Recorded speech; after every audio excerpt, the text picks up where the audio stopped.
ನಮಸ್ತೆ. ಶ್ರೀ ಪರಂಜ್ಯೋತಿ ಭಗವತಿ ಭಗವಾನರ ಪವಾಡ. ನಾನು ತಮಿಳುನಾಡಿನ ದೇವಕೋಟೆಯ ಸುಂದರಿ ಮುರುಗೇಶನ್.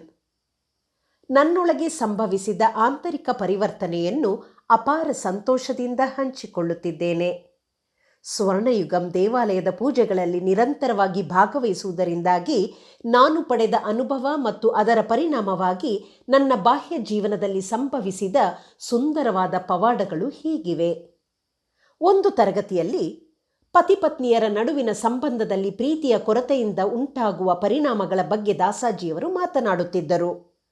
ಆ ಕ್ಷಣದಲ್ಲಿ ನನ್ನ ಮತ್ತು ನನ್ನ ಪತಿಯ ನಡುವಿನ ಸಂಬಂಧವನ್ನು ಸ್ಪಷ್ಟವಾಗಿ ಗಮನಿಸಲು ಸಾಧ್ಯವಾಯಿತು.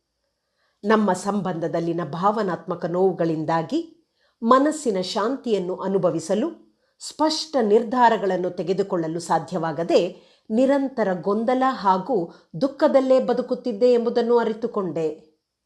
ನನ್ನೊಳಗಿನ ಆಂತರಿಕ ನೋವುಗಳಿಗೆ ನನ್ನ ಪತಿ ಕಾರಣವಲ್ಲ ಎಂದು ಅರ್ಥ ಮಾಡಿಕೊಂಡಾಗ ಕ್ಷಮಾಭಾವನೆ ಸಹಜವಾಗಿಯೇ ಉದಯಿಸಿತು. ಈ ಅರಿವಿನ ನಂತರ ನನ್ನ ಪತಿಯಲ್ಲೂ ಬದಲಾವಣೆಗಳನ್ನು ಗಮನಿಸಲು ಪ್ರಾರಂಭಿಸಿದೆ. ಅವರು ನನಗೆ ಹೆಚ್ಚಿನ ಗೌರವ ನೀಡಲು ಮತ್ತು ಹೆಚ್ಚಿನ ಸ್ವಾತಂತ್ರ್ಯವನ್ನು ನೀಡಲು ಪ್ರಾರಂಭಿಸಿದರು. ಕ್ರಮೇಣ ನಮ್ಮ ಸಂಬಂಧದಲ್ಲಿ ಪ್ರೀತಿ ಸುಂದರವಾಗಿ ಅರಳಲು ಪ್ರಾರಂಭಿಸಿತು. ಈ ಆಂತರಿಕ ಬದಲಾವಣೆಯ ನಂತರ ನಮ್ಮ ಜೀವನದಲ್ಲಿ ಸಮೃದ್ಧಿ ಮತ್ತು ಉಳಿತಾಯದ ವೃದ್ಧಿಯನ್ನು ಕಾಣಲಾರಂಭಿಸಿದೆವು. ನಮ್ಮ ಕುಟುಂಬದಲ್ಲಿ ಒಗ್ಗಟ್ಟು ಹೆಚ್ಚಾಯಿತು. ಇಂದು ನನ್ನ ಪತಿ ಯಾವುದೇ ನಿರ್ಧಾರ ತೆಗೆದುಕೊಳ್ಳುವ ಮೊದಲು ನನ್ನನ್ನು ಸಂಪರ್ಕಿಸುತ್ತಾರೆ ಮತ್ತು ನನಗೆ ಬಹಳ ಗೌರವವನ್ನು ನೀಡುತ್ತಾರೆ. ಇದರ ಪರಿಣಾಮವಾಗಿ ನನ್ನೆಲ್ಲ ಸಂಬಂಧಗಳಲ್ಲಿಯೂ ನನಗೆ ಅದೇ ಗೌರವ ವ್ಯಕ್ತವಾಗುತ್ತಿರುವುದನ್ನು ಗಮನಿಸಿದ್ದೇನೆ.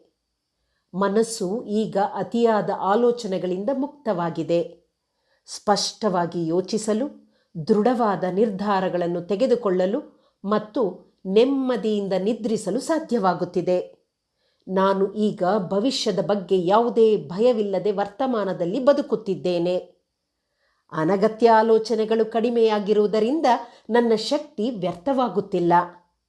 ಇದರಿಂದಾಗಿ ನನ್ನ ಕೆಲಸಗಳನ್ನು ಸುಲಭವಾಗಿ, ಏಕಾಗ್ರತೆಯಿಂದ ಮತ್ತು ಉತ್ಸಾಹದಿಂದ ಮಾಡಲು ಸಾಧ್ಯವಾಗುತ್ತಿದೆ.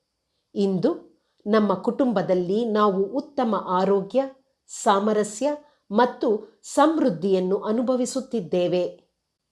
ನನಗೆ ಇಂತಹ ಆಳವಾದ ಆಂತರಿಕ ಪರಿವರ್ತನೆ ಮತ್ತು ಹೇರಳವಾದ ಬಾಹ್ಯ ಆಶೀರ್ವಾದಗಳನ್ನು ಕರುಣಿಸಿದ ಶ್ರೀ ಪರಂಜ್ಯೋತಿ ಭಗವತಿ ಭಗವಾನರ ದಿವ್ಯ ಪಾದಕಮಲಗಳಿಗೆ ನನ್ನ ವಿನಮ್ರ ಹಾಗೂ ಹೃತ್ಪೂರ್ವಕ ಕೃತಜ್ಞತೆಗಳನ್ನು ಸಮರ್ಪಿಸುತ್ತೇನೆ.